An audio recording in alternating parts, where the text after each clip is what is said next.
네, 반갑습니다. 지배자입니다.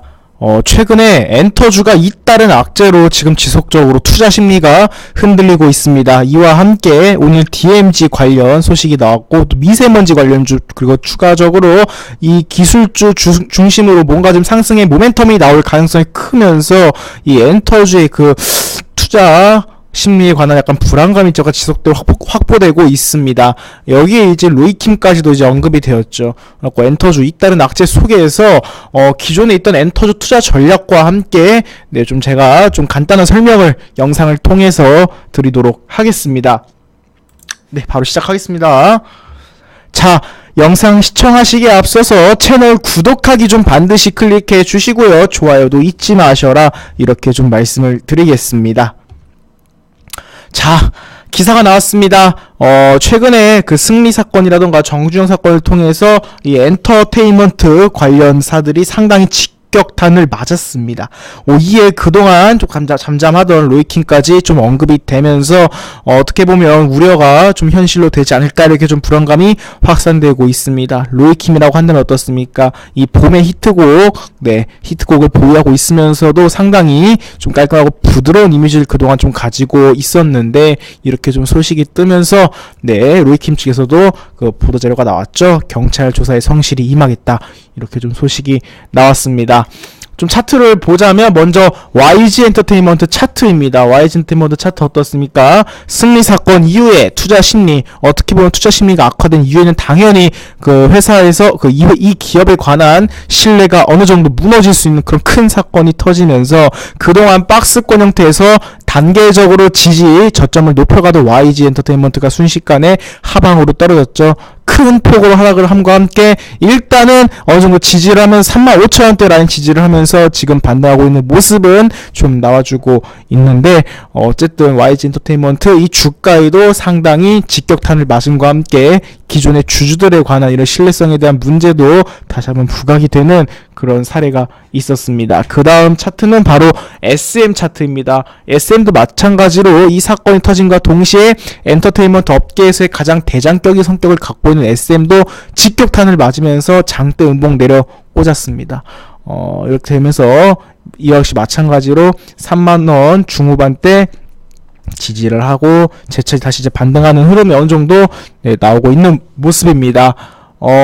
제가 이렇게 JYP도 마찬가지입니다. JYP 같은 경우는 그나마 사건이 터졌을 때 장대음봉이 나오긴 했으나, 그동안 JYP 같은 경우는 이전에 그 작년 10월 말을 기점으로 해서 그 기관들의 강한 매도 속에 큰 폭의 하락 이후에 지속적으로 박스권 횡보를 하고 있는 모습을 보여주고 있습니다. 아마 JYP 같은 경우는 회사의 기초적인 이미지를 그동안 잘 닦아왔고, 이미지 메이킹과 함께 어떻게 보면 아티스트에 대한 이러한 좀 신뢰성이 부각되면서 약간은 그래도 일정량의 주가 흐름을 유지하고 있는 모습을 보여드릴 수가 있겠습니다.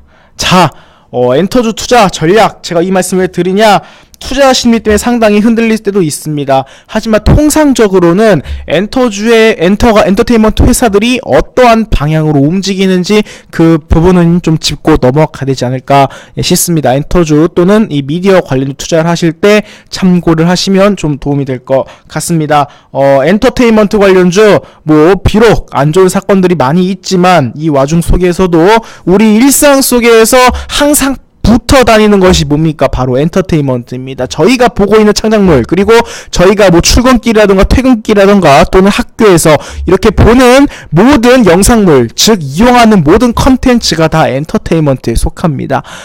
그래서 엔터테인먼트 투자 포인트를 잡으실 때는 그냥 간단하게 엔터테인먼트의 그냥 기초적인 사업 전략이 어떻게 움직이는지 좀 참고만 하시면 될 것 같습니다.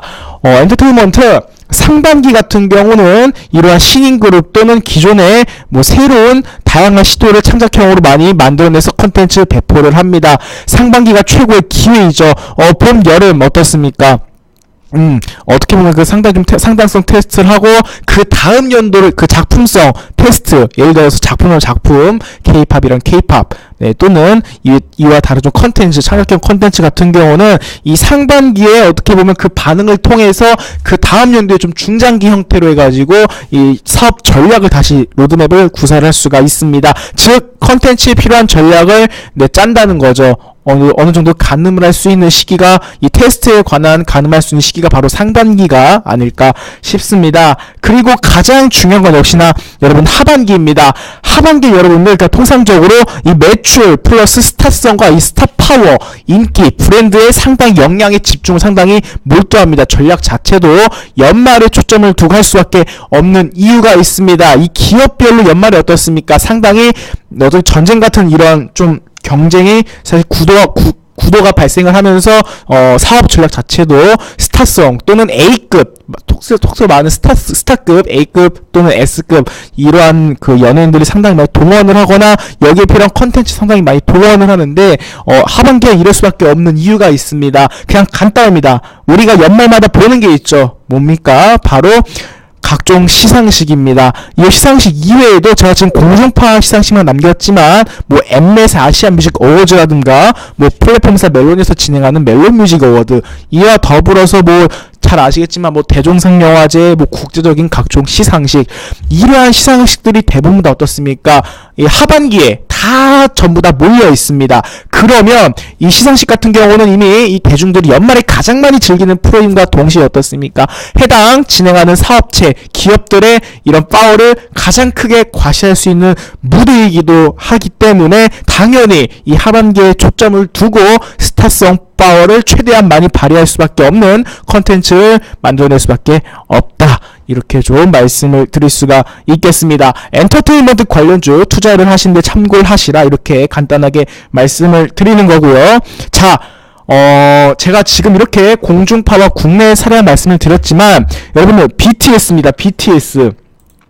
자, 이게 엠넷에서 출처를 좀 따왔는데 그래미 어워드 전 세계적인 시상식 이미 어떻습니까? 대한민국 이런 아티스트를 비롯해가지고 대한민국의 작품들이 이제는 이 국내 내수에만 집중을 하는 게 아니라 전 세계적으로 이제 뻗어나가는 그런 추세로 갈 것입니다. 그 시작적인 방탄소년단의 초석을 깔아놨고요. 이전에 싸이가 뭔가 좀 컨텐츠적인 이유로 갔다면 BTS 방탄소년단 같은 경우는 이 본격적으로 이 시초를 알리는 이후에 주식시장으로 따지자면 본격적으로 VI를 발동시키는 그런 시작점에 있는 대한민국의 국위선양하는 아티스트다. 이렇게 좀 국제적인 시상식까지도 지금 큰 폭의 넓은 범위로 어떻게 보면 기업들이 전략을 구사할 수밖에 없기 때문에 향후에 스타 파워에 대한 이런 필요성은 더욱 강조될 수밖에 없다. 이렇게 좀 말씀을 드릴 수가 있겠습니다.